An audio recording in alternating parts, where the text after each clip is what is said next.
You're listening to a Stoic Letter, presented by stoicletters.com. Letter 5 from the epistulae Morales ad Lucilium, on the philosopher's mean. Written by Seneca the Younger and translated by Dr. Richard Gumere. To get a letter from Seneca mailed to your door every week, visit us at stoicletters.com.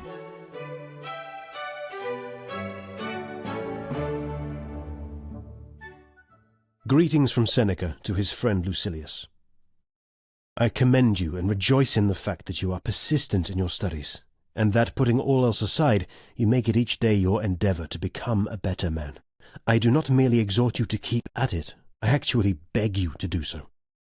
I warn you, however, not to act after the fashion of those who desire to be conspicuous rather than to improve by doing things which will rouse comment as regards your dress or general way of living. Repellent attire, unkempt hair, slovenly beard, open scorn of silver dishes, a couch on the bare earth, and any other perverted forms of self-display are to be avoided. The mere name of philosophy, however quietly pursued, is an object of sufficient scorn.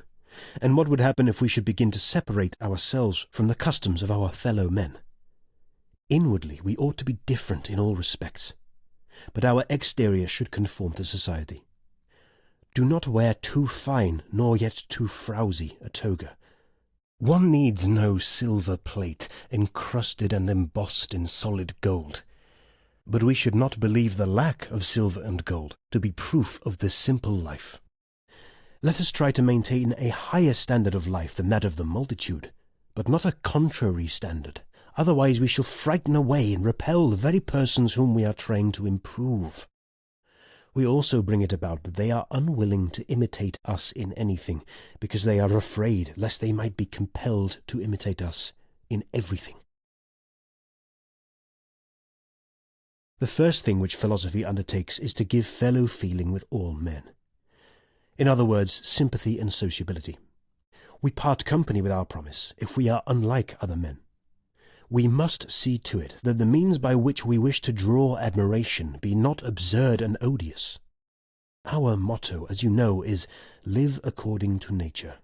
But it is quite contrary to nature to torture the body, to hate unlaboured elegance, to be dirty on purpose, to eat food that is not only plain, but disgusting and forbidding. Just as it is a sign of luxury to seek out dainties, so it is madness to avoid that which is customary and can be purchased at no great price.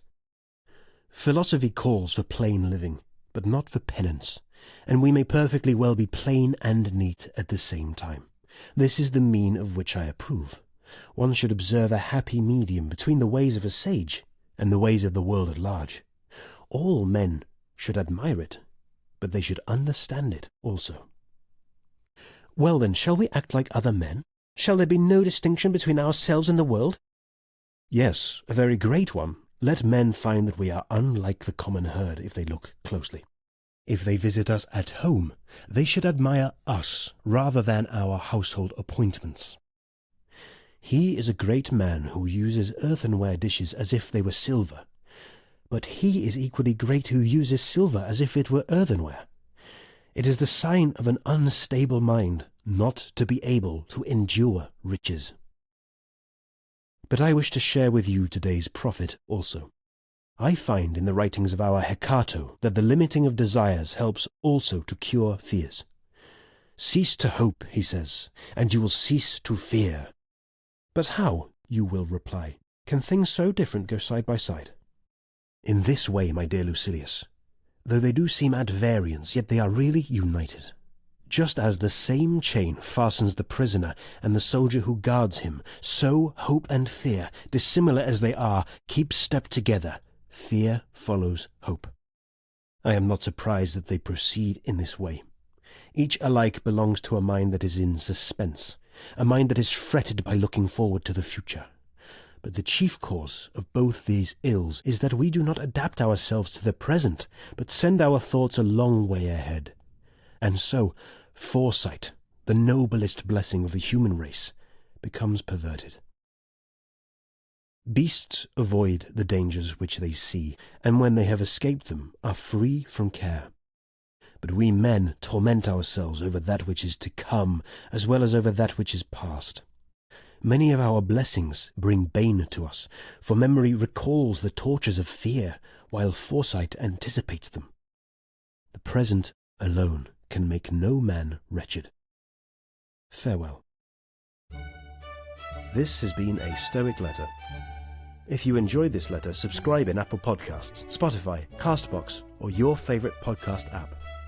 A Stoic Letter is a presentation of stoicletters.com, a service which mails you one beautiful Stoic letter every week.